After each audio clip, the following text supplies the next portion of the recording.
Today we're going to be demonstrating the Camp Coventry and Holmblad positions. These are both done to see the intercondylar fossa in the knee. So our film size for both views is going to be a 10 by 12. The technique is for both is going to be about 60 kV at 10 mass. And so the difference, I'll tell you probably an easy way to remember this, is the Camp Coventry and Holmblad. We're going to demonstrate Camp Coventry first. The key on both of this is the central ray has to be perpendicular to the lower leg. Okay, so when we angle here on the Camp Coventry, we flex the knee about 40 to 50 degrees. So our tube angle is going to have to be 40 to 50 degrees. So we're going to have the patient laying on their stomach. I'm going to have the film underneath their knee here. I'm going to have a relax your leg down. So it's going to be about, it should be about 40 to 50 degrees is the how much you want to have the knee flex there. Okay, I am going to shield. And now I'm going to angle my tube about 40 to 50 degrees. Okay, and then I'm going to center into the popliteal crease.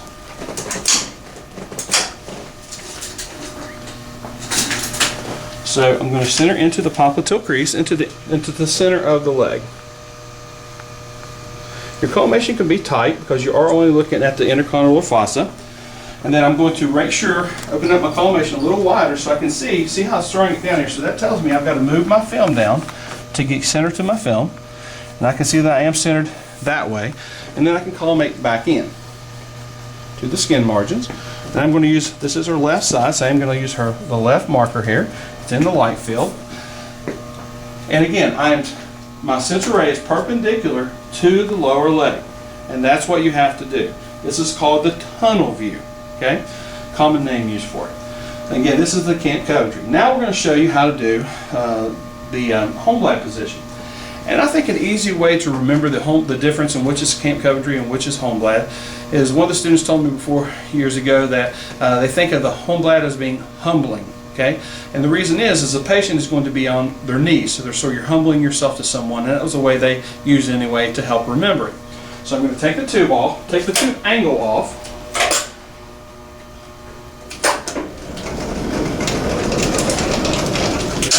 For me. Okay, so if you would get up on all fours. Okay, we're still going to have the shield there.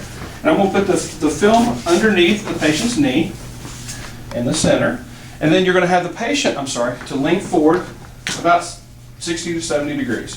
Okay, and then again, our central ray is going to be perpendicular to the lower leg. Okay. So we're going to center at the popliteal crease and to the center of the leg. I'm just making sure I am centered to my film here.